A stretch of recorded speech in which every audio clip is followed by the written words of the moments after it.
Now we're moving on to NIL. Here's the thing. I'm just going to vent for a second before we get started. As we touched on in the first segment, there's just no rhyme or reason. We've said this before, Joe. We said there needs to be a salary cap. Mm-hmm. I mean, Ohio State said they spent $20 million on a budget. If they're blatantly saying they spent $20 million, I wouldn't be surprised if it's 30, 40, 50 million Mm-hmm. that these players are getting paid. Right. Where's the money coming from? Yeah. Number one, who's got $8 million liquid that you could just give somebody? Mm-hmm. You're not taking out a loan. You're not financing something. Mm-hmm. You're just giving somebody Right. all this money. Like, it's the owner of Oracle and Portnoy, the owner of Barstool, that combined are given $12 million to Bryce Underwood Mm-hmm. to come to Michigan. That's $12 million he's getting, right? And I think that's a 3-year deal. But that's just one deal he signed. That's not saying he's not getting $5 million from somebody else and $2 million over here and $1 million for the shoes he's wearing. And this, like, there's nothing stopping it. There's no regulations.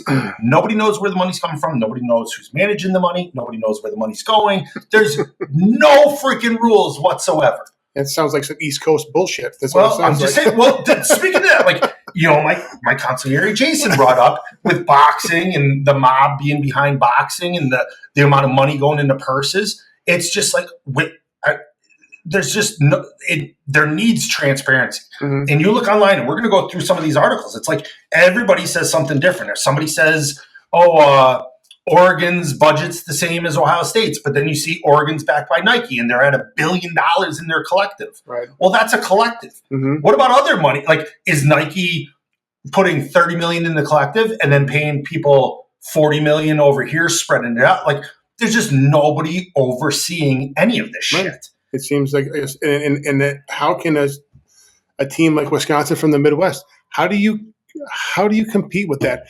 It's called what it is. It's semi-pro football. That's what it is. Yeah. It's not college football. It's semi-pro. We are paying these athletes to play football for their name, likeness, and image, and for what they do. And we're just using name, image, and likeness as a buffer to make it sound. It's a facade. Like, we're paying players. Yes. This is semi-pro football. Schools are paying the players. Companies are paying the players. Mm-hmm. If we had the money, we could pay players. There's players right now that we could send them $20 and they'll do a Facebook post and mention us, which one thing I'm thinking about doing because I think it'd be cool for a player to say it. But I'm just saying, it's out there. It's a catalog. Mm-hmm. It's who do you want to buy? Right. What product do you want to buy? These guys are getting the money, and the more money they get, the better athletes you get. Like, now here's the other kicker. Back to coaching. You could buy 55 of the best athletes in the world. Mm-hmm. But then you have to have a coach that could manage 55 millionaires. Right. You know what I mean? Like, that's the reason we knew and were a part of tons of phenomenally successful college coaches that didn't want to touch the NFL. Mm-hmm. Look at Nick Saban. Yep. Nick Saban, who a lot of people are, best coach ever. He sucked in the NFL because he went to the NFL and NFL players started calling him Nick. Hey, Nick, we ain't doing that today. Hey, Nick. They didn't give a shit who he was. Right. He went right back to college. Yeah. Our strength coach, who we admire, put us through hell, but made us who we were, didn't want to touch the NFL with the 10-foot pole. Right. Because he knew he was the leader. He was the master. He cracked the whip in college. You can't do that in the NFL. Nope. Because you're babying everybody. What program do you want to do? Oh, you want to work with your trainer. Oh, we don't want to injure you. We're in college. We'll beat you down. Right. If we break something, next guy up. Yep. And like you said, what happens when the team underperforms? Who gets fired? The strength coach. Absolutely, in the NFL. Strength coach goes first. Yes. Right. So the first thing we're going to hit on, which really interested in me, and Joe, I got a great idea for us. I'm listening. 2 ex-Michigan players, quarterback Denard Robinson and wide receiver Braylon Edwards, have filed a class action lawsuit against the NCAA and the Big Ten Network. They're seeking $50 million. Mm-hmm. It's all over the news. And they're seeking it based on the NIL, name, image, and likeness, and getting paid. So NIL came into effect in 2001, and they backdated it to 2016, saying if you played from 2016 to 2021, you could essentially get paid. I don't know how they're going to value that or whatever, if it's just hush money, here's money, we're going to pay you, shut up, don't sue us. So Braylon Allen and Denard Robinson played in the mid-2000s, I think 04 and 2010. and they want money. Mhm. They were both really good players, but they played before the cutoff. My argument is let them take all the national press. Mhm. Me and you file a separate lawsuit. We file it for, say, $5 million. Yeah. They'd probably come at us and be like, hey, throw them to, get them to shut up, get them out of here. Right. We got to deal with this $50 million lawsuit. And we sue for 5. Perfect. Sue for 5, take 2, split 2. So any lawyers out there that want to take on a pro bono case, No, not even pro bono. We'll pay you. You just get, just like a typical lawsuit. You get paid when we win. Absolutely. We'll give you the typical 30% as well. Mm-hmm. Maybe we'll talk about that. Maybe we'll just advertise. Maybe we'll do a trade. Advertise the law firm on the show. I think that'd be better. But yes, I agree. But yeah, so that's the first start with NIL. Now, here's even another thing. So we know nothing about the money, right? The NCAA, otherwise known as NCAA assholes, how about this? They have employees, 3,165 employees. And just to remind the audience, we would lose our scholarship if we bagged groceries or swept the floor of a business during our sports season. We would lose our scholarship. Today, no rules. No. If there's no rules, why do we have over 3,000 employees in the NCAA? I guarantee, and the NCAA is worth billions of dollars. Mm-hmm. And I guarantee if we looked at the salary, we're in the tens of hundreds of millions of dollars being paid to 3,165 employees. Yep. They know nothing about this NIL money. Why can't we just fucking put a rule in that says salary cap, players have to sign contracts, so you can negotiate 1-year contract, 2-year, 3-year, 4-year contract. Players have to be held accountable to contracts, but in addition to that, coaches need to be held accountable to contracts. And what fans don't realize is, a coach might sign a 10-year, $100 million contract, but after year 1, he can leave. And the other school just pays off the contract. And so contracts for coaches are just an agreement how much they're going to get paid. It doesn't lock them in for years. So say coaches' contracts are locked. If you sign a contract, that's the money you make. These are the amount of years you have to stay. Player signs a contract with the school, essentially their employer. They have to stay for that many years. Then they do their NIL on the side. But I think the NIL has to come through the university because you have a salary cap. So all the money comes through the university. The university pays the players, but they have to pay them underneath that salary cap. So like, for instance, when I was looking at salary cap, so who was the Cowboys quarterback? Dak Prescott. He's the highest paid in this year for the NFL, $60 million. So the NFL's salary cap for this year is $225 million. So 225 minus 60, that's what the Cowboys have left over to pay their team. Roughly, what is that? $155 million is what they have left to pay the other 52 guys on the roster. That's the way college has to be. Whether you put the number at, let's just use a round number, $10 million. So Michigan, at $10 million, you're paying Bryce Underwood $12 million for 3 years. So that's $4 million a year comes off the salary cap. So if your salary cap's 10, you're paying Bryce Underwood 4 for the first year. You got $6 million left to fill the team. Right. There you go. $6 million, make your best team out of it. And that's at 10. Because even at 10 million, we did the math figuring Wisconsin's only paying 2.5 to 3.5, and we're saying that as a high number. Right. I feel that number's way below that, but let's say 3.5 million on the top end. You're going to have a Michigan at a salary cap of 10 million. Right. I mean, where does that salary cap have to be? Because if you go too low, the big team's making all this money. The Oregon, so we're going to hit it at the end. Oregon has almost $1 billion in their collective. They're going to want the salary cap at 50 million. And then that's also because the freaking president of Nike is also an alumni of. And Nike's in Oregon. Absolutely. Everything about that. Their uniforms, their shoes, all that shit. But I would not want to be the guy placing the salary cap, but there has to be one. I agree. Because just like the NFL, college is a business now. We already agreed upon that. There's no arguing that. But in the NFL, the salary cap evens everybody out financially. Agreed. If you do that in college, you can't just say, well, these top 25 teams, we're going to put them at 50 million for a cap and put everybody else at 2 million for a cap. The cap has to be the same across Division I football. Because otherwise, all it is whoever has the most money wins. And that's what it comes down to. Correct. So more players. And as an athlete, where are you going to go? Are you going to go to Wisconsin where you make a couple $1,000s? Or are you going to go to a bigger school where you can make, I don't know, $1.4 million a year? It's a no-brainer. Correct. So the next sheet is the Big Ten Conference. And here's the thing.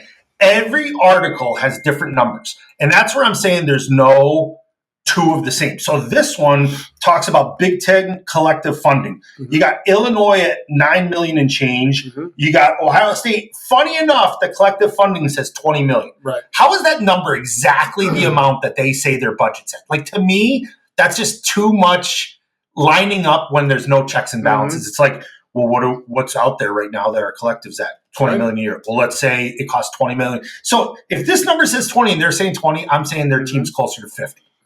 But if you see the pattern here, Indiana, who's doing well this year, $13 million.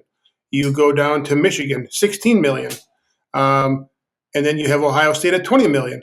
And then here's Wisconsin at $8.9 million. Yeah, they're in the bottom six of the collectives. But then so the second column, which this is extremely difficult to understand, any of these articles.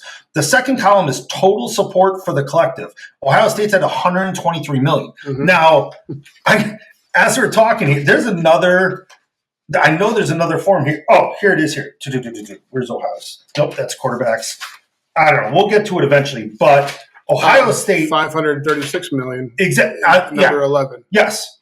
So how the fuck does that say $536 million? Yep. And this one says $123 million. I almost think NIL. Now, bear with me. I am Italian. I am from out east, as you say many times. It's almost like it's a money laundering scheme. Yeah. We're talking billions upon billions of dollars in this NIL. Mm-hmm. And it's all just liquid money coming in, going out, coming in, going out. Nobody's managing it. Nobody's watching it. There's no transparency. Nobody knows where it comes from. Nobody knows where it goes to. Thank you to my consul here in Virginia, Jason, that brought this up to me.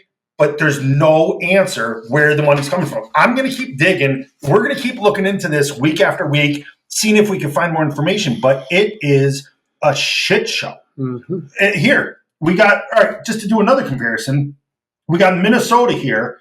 Shitty team from the West. Collective funding per year, $7 million. Total, $43 million. On this sheet, they are, I just lost them, number 48. It says Minnesota Gophers, $199 million. And that's in the top 50 programs ranked by NIL efforts. $199 million.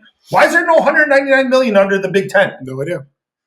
It's a shit show. It's all smoke and mirrors. It is. Like I said, you can't find the same number in two different locations. Correct. Hey, Bill, when you think of Christmas, what do you think of? You in a Santa suit trying to squeeze your big ass down my chimney. That is the most disturbing thing I've ever heard. I don't know. Christmas trees, presents, snowmen, candy canes? Candy canes. The drink of the month in December is the candy cane mocha. It's a double shot of espresso, white chocolate, peppermint syrup, milk, whipped cream, and crushed candy canes. Sounds good. Not as good as you in a Santa suit trying to squeeze down my chimney. Come on down to Cabin Coffee Altoona and get yourself a candy cane mocha. What is wrong with you? Yeah, and then to look towards the top of this list, obviously we mentioned a couple of times already, Oregon, let's just say $1 billion. They're at $969 million. Right. A&M, just under $900 million. Texas, $750 million. Florida, $760 million. Georgia, $700 million. Like, this is what they're saying. Somebody's either saying it or finding it, but we're talking the top 10 teams, anywhere from $500 million to $1 billion in a collective to pay college athletes, and we have zero rules on this. It is absolutely, absolutely insane. I know we mentioned this early in the show. The top earners, Shedeur Sanders. Here's another one that's different. Shedeur Sanders at $4.8 million this year. Arch Manning, this one says $3.1 million. We saw one earlier in the season that said over $4 million. There's $1 million discrepancy. Yep. And the crazy thing is, he's the number 2 on the team. The starter, Quinn Ewers, whatever the hell, however you pronounce his name, is only making $1.7 million, making half what the backup's making. Yeah. Like, the shit show of this, let alone your quarterback room just with your starting quarterbacks are at, based on these numbers, are at $4.8 million in 2 quarterbacks. One of them doesn't even play in the game. Correct. Absolutely crazy. And where is the money coming from, Bill? And follow the money. Exactly. Follow the money. Now the funny thing is by position. And they go crazy conservative with this number. And here's my thought with it. Once again, nobody can find exact numbers. So they're probably basing this off of every Division I athlete all across Division I schools. And I think I know someone's going to light me up on this. I want to say there's like 150-ish Division I schools. I'm not sure the exact answer, but around there. So quarterbacks, if you say 3 per team, now you're at, what does that be? Just under 500 quarterbacks in Division I football. So they say the average QB market range is $500,000 to $800,000. To me, conservative number. We just talked about 2 quarterbacks on one team. I'm sorry, 3 quarterbacks, 2 of which are on one team. All of them are making over $1 million. Yep. Now, granted, both those teams are in the top 25. One of those teams are in the top 5 or top 10 with Texas in the country. But even if 500,000 is the going rate for a quarterback, to me that means damn near any school in the country, the starting quarterback is minimum making $500,000 a year. That is insane. Right. That is more than the NFL minimum salary was 25 years ago. Right. It's 2.5 times what the minimum salary in the NFL was 25 years ago. Here's the crazy thing. This is why I brought it up at the wrong time. This is why I brought up minimum salary before. So the minimum salary 25 years ago to today has increased by 5 times. And if you're telling me that a quarterback is making 2.5 times what the minimum salary was 25 years ago, what's it going to be in 5 years? Is the market range, is the minimum for a college quarterback going to be $2 million? Yeah. That's the rate we're going. It's like when the NCAA almost says, I want to see it explode and fall to pieces. And maybe they are. Maybe it's like some politicians a year ago being like, let's see if our country gets destroyed and then we'll build it back into what we want it to be. Maybe that's what the NCAA is doing, just saying, fuck it. Let's throw our hands up in the air, do nothing, let it collapse, and we'll rebuild it. Amen. But I almost feel like somebody needs to come in and be like, hey, you have 3,165 employees. We're going to fire 3,000 of you. Right. Rebuild it with 165. You don't need more than that. Agreed. You don't need all these buildings. You don't need all these titles. You don't need all this shit. But this money, and we talk salary cap. We got quarterback, and like we said, this is crazy conservative. Quarterbacks at $500,000 to $800,000, and these are Division I quarterbacks. You got wide receivers. This is a joke. Says $75,000 to $300,000. Now, granted, you got a lot more wide receivers on the team than you do quarterbacks, right? But $75,000. They're at least the quarterbacks we're watching on TV are not making $75,000. They're probably making closer to $300,000. The one that we're both proud of, though, the offensive lineman, $350,000 to $500,000, and you know what? I think they're worth every freaking penny. Exactly, and I think that shows the value in them, where you can't just plug and play an old lineman like you can a wide receiver. Correct. But can you, once again, though, Joe, we're talking the bottom of the barrel end here. Can you imagine, our first year, we were 19 years old, so 18, 19 years old.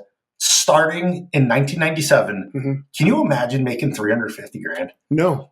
We got excited. Well, we were in the dorms for 2 years. By it was our junior year when we got our scholarship check. But it had to pay for rent, groceries, fun, whatever. But if you had $100 left over a month, you were fucking thrilled. It was now, granted, that money was probably gone in a weekend. It was. But that first weekend with $100, holy shit, were you living large? You were. Can you imagine having that many zeros? No, I can't. And knowing how dumb I was at that point in time in my life, I think it would have been a disaster. Yeah. I like to think now that I would have been smart with my money, but I know I wouldn't have better money because I didn't grow up with money. Yeah. I would have been like, this is a kid in a candy store, buddy. The trouble, like we said, the trouble we would have got in with social media is one thing. The trouble with money, Joe, me and you both know this. If you gave us $1,000, we might have gotten arrested back then. Probably. There would have been trouble.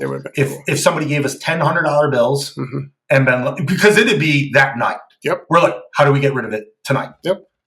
I can't imagine. And I keep saying, an audience, mark my words. College football players are going to get arrested for tax evasion. There is no fucking way. Like, let me give you 2 examples. Example number 1, you give somebody $1 million. There's no fucking way that player is putting $400,000 aside for taxes. No chance in hell. I'm buying a Lambo. They're buying a lot of shit. But here's the easier one for people to understand. You give a kid $100,000, and this is your Lambo example. You give a kid $100,000. He is buying something that the price tag and taxes to walk it out the door is $100,000. Correct. He is not putting 40,000 of that 100,000 in the bank saying, I can't touch this until April when I need to send it to the government. No fucking way. There are people out there now, the ones that have agents that already hired the agent, hired the money manager, hired all those people, which there probably are a lot of. Right. They're doing it right. But there are a lot of kids, and I say kids because they're teenagers, that are going to get arrested. They're going to get fined. Think about the kids making this money, because we know I think the percentage from college to the NFL is like 7%. So think about the 97% of kids, they got paid something. Whether you got $5,000 a year or you got $300,000 a year in college, you're done playing football. Now you go get a job for $50,000, $60,000 a year if you're lucky. Where's all that tax money coming from all that money you made in college that you blew every single penny of it? People don't think that way. People see on TV like, oh, so-and-so just signed a $10 million contract, and everybody's sitting on their couch drinking a beer and eating their sausages like, what could you buy for $10 million? We don't have $10 million. You have $6 million. Then you don't have $6 million because you got to pay your agent. You have $5.5 million. Then you don't have $5.5 million because you got to pay insurance. You got to pay your money guy. Now you're down to like $5 million, and everybody's thinking how to spend 10. There's no fucking way these kids are saving. I agree. Not a chance in hell. Unless you have some smart parents that are watching out for exactly. your And there are those out there. And there's schools like Wisconsin. We've talked to the AD, Chris McIntosh at Wisconsin. They're doing a hell of a job from the time this came out, teaching kids what to do, what not to do, what to stay away from. They're hiring people to put in place. That's another thing we didn't mention about this whole NIL deal. The way it is a business and it is a professional sport, teams are hiring general managers. Stanford just hired Andrew Luck. Oh, really? Their former quarterback, the Indianapolis Colts former quarterback, to be their general manager of the team. So basically, he's in charge of now how much money's coming in, how much are we going to pay guys? Oh, coach needs a quarterback. All right, coach, you got $4.5 million to spend on a quarterback this year. That's what it's come down to. And it's mind-blowing because it's almost like we're talking about a sport that we once played that is no longer the same sport. I agree. It's like when we go back to the stadium, like that's not our camp. It's Camp Randall, but it's not our Camp Randall. I looked at a picture. One of these times we're going to put it in the background because we've had Camp Randall on the screen. We're going to put our Camp Randall on the screen because you look at it's a bowl with the upper deck on one side, and I almost forget like there's the upper deck with the press box. There's nothing on the other side. There's no suites, no luxury boxes, no party deck. The field house was open on that side, like just different stadium. All I remember is going into that press box thinking, man, I think I made it. This is freaking unbelievable. Because we went into the press box. Now it's remember we went up there for the Heisman. I told my daughter that story, and still this day, I think that was the only time I was in the press box. I'm like, oh, it was so cool. And she's like, why'd you go in the press box? That's where we went to watch the Heisman. She's like, that just seems weird. I'm like, but it was cool because we'd never been in there before. And still this day, she's like looking at me like, why'd you even tell me that story?